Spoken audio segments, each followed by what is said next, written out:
At the height of the pandemic, this was the Tenderloin.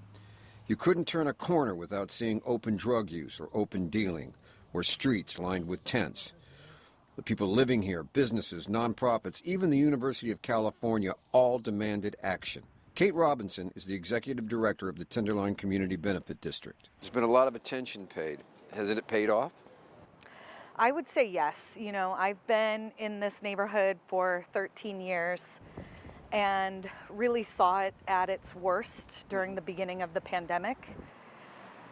I've never seen such neglect in my life. It was pretty amazing. It was jaw-dropping.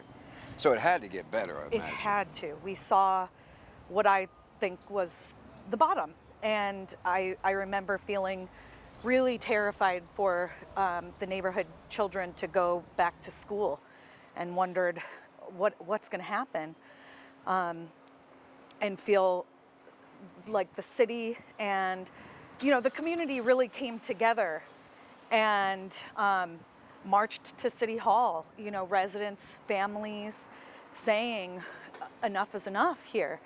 And that's when, the mayor declared the emergency. But we're still seeing the tents.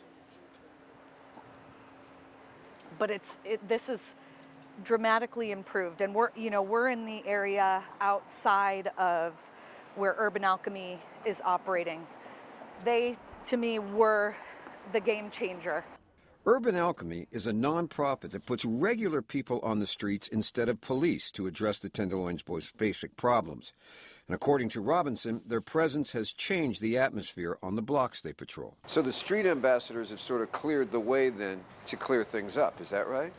Yeah, they really engage with people to create safe spaces, so it's possible for others to do the work that we do in activating spaces. And you can now literally see the difference in the Tenderloin. I want to show you something.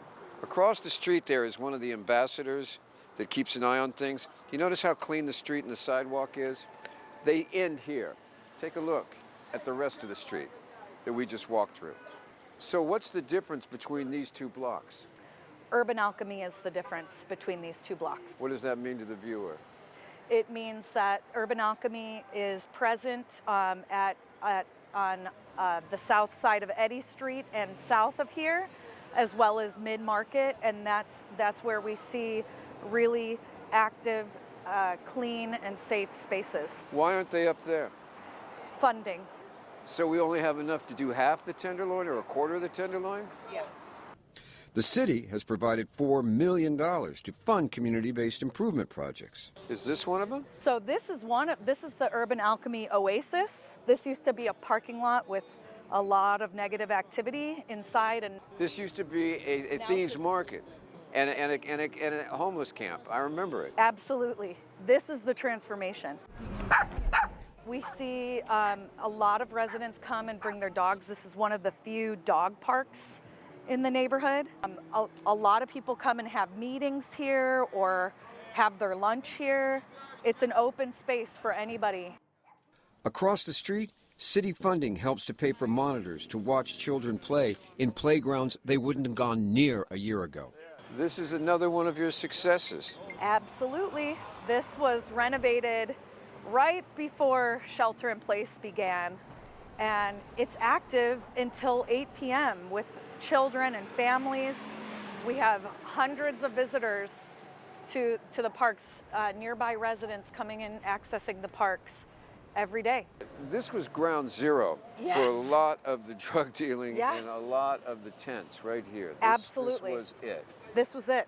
Now, can we honestly report that this is the way it is 7 days a week now? Yeah, yes. Part of the plan to keep it that way comes from a program called Safe Passage.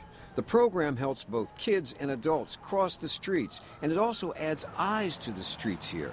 The Tenderloin has been home to some of the most dangerous streets for pedestrians in the city. It's an incredible operation. We're very focused on training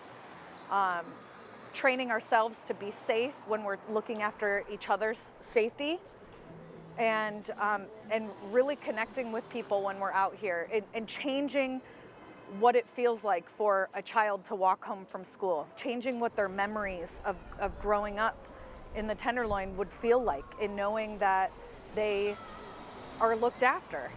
And where there is more presence, there is more change. This is also an example of transformation. So this used to be a post office. It did, yes. And now it is what? Led food hall. And it's a community space. It has 7 different businesses inside, all through a nonprofit food business incubator. When did you guys open up? We opened officially last year, in April for to-go and June for in-person dining. All of the women in this space are low-income women of color and immigrant women who have started their own businesses. All of the customers are from all walks of life. We get people from the community, we get residents, we get folks from City Hall, Federal Building, folks from local nonprofits. It's a really nice community hub. So people feel safe coming here? I would say so, yeah. That's actually our goal, is to be able to activate out this blighted corner, right? Like before we moved in, this building wasn't shown any love. It was closed down. So inevitably that invites in folks to take over and have unsavory activations. So our charge in coming into this space was not only to create a really welcoming, safe, inviting community space, not only to create economic opportunity and ownership for these businesses, but to actually, in doing so, positively activate the corner and make it a place that enhances and brightens up the neighborhood and makes it a place where folks want to walk down the street, want to come by, want to come inside. It isn't just about getting people off the streets and inside. It's about creating places outside for those people who live here, where they can now go and feel safe too. Mike, what are we looking at here? This is Safe Passage Park, and so this is, I don't know, it's so hard to explain. It's a million things. It's an extension of the sidewalk. It's the ability to activate open spaces.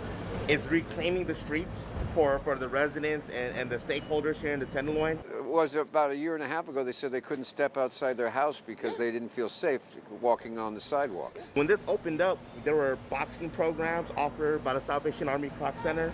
There were special events being held. And so it became this thing where it's a space that people could really come out and be a part of what's happening in the neighborhood.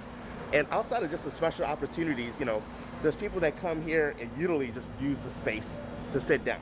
It's a reprieve from what happens in the Tenderloin. Yes, most of the money to fund these programs is coming from the city. But for those on the ground here, it's the people who live here and work here that are making the real change happen. Is that, people refer to this neighborhood as a containment zone, and the good things in this neighborhood also get contained. Nobody outside of the neighborhood who's here every day gets to see that there is collaboration like I've never experienced before, and care and cooperation like I've never experienced before. It exists here. That's what gives us the hope and shows us that this is possible. We just need more support to be able to sustain it. Cheese!